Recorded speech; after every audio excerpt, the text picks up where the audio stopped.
आज आपण बघूया नेम्स ऑफ फिनॉल अँड इथर. आता पहिल्यांदा आपण जनरल फॉर्म्युला बघूया फिनॉलचा. फिनॉलचा जनरल फॉर्म्युला आहे ArOH, म्हणजे ॲरोमॅटिक रिंग किंवा बेन्झीन रिंगला OH. आता याचं कॉमन नेम कार्बोलिक ऍसिड आणि IUPAC नेम हायड्रॉक्सी बेन्झीन. पण IUPAC आणि कॉमन नेम दोघांमध्ये फिनॉल म्हणून ह्या नावाने ओळखला जातो, म्हणून त्याला फिनॉल म्हणतात. फिनॉल. आणि त्याचं एक्झाम्पल आहे बेन्झीन रिंग आणि बेन्झीन रिंगला OH. ह्याच फिनॉलला आपण म्हणतो carbolic acid in common, IUPAC name मध्ये हायड्रॉक्सी बेन्झीन आणि IUPAC आणि कॉमन दोघांमध्ये त्याला फिनॉल म्हणतात.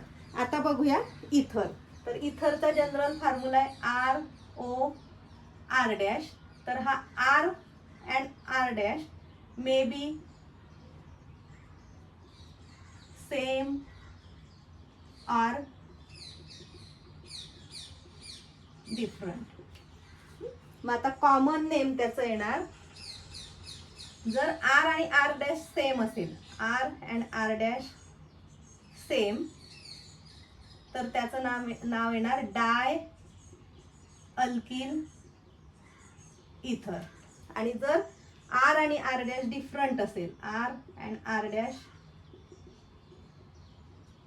डिफरंट, तर त्याचं नाव येणार अल्किल इथर. आणि हे अल्फाबेटिकल ऑर्डर मध्ये लावायचं, अल्फाबेटिकल ऑर्डर. मग आता याचं IUPAC नेम आता आपण लिहिणार अल्कॉक्सी अल्केन. तर ह्या अल्कॉक्सी कुठल्या ग्रुपला लावायचं, तर जी शॉर्ट चेन असेल, शॉर्ट चेनला आपण लावणार अल्कॉक्सी आणि लॉंग चेन जी आहे तिला आपण घेणार अल्केन. मग आता आपण एक्झाम्पल थ्रू समजून घेऊया की कसं. तर फर्स्ट एक्झाम्पल CH3OCH3. आता इथे R आणि R' सेम आहे, म्हणून याचं कॉमन नेम काय येणार, जेव्हा सेम असताना आपण डाय अल्किल ग्रुप कुठला आहे, मिथाईल, म्हणून डाय मिथाईल इथर. आणि याचं IUPAC नेम येणार, आता दोघं सेम आहे म्हणून कुठल्याही याला आपण ऑक्सी लावू शकतो, मिथॉक्सी मिथेन.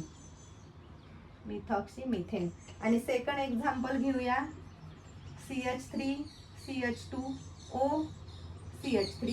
आता R अँड R' डिफरंट आहे, म्हणून अल्फाबेटिकल ऑर्डरने आपण अरेंज करणार इथाईल मिथाईल. आधी इथाईल येतो म्हणून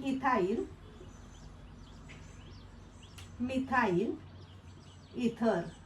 आणि याचं IUPAC नेम येणार, लॉंग चेनला ऑक्सी लावायचं आहे आपल्याला, म्हणून लॉंग चेनला आपल्याला पॅरेंट घ्यायचं आहे, शॉर्ट चेनला ऑक्सी लावायचं आहे, म्हणून ही शॉर्ट चेन, म्हणून मिथॉक्सी इथेन. अशा प्रकारे आपण ही नावं देऊ शकतो.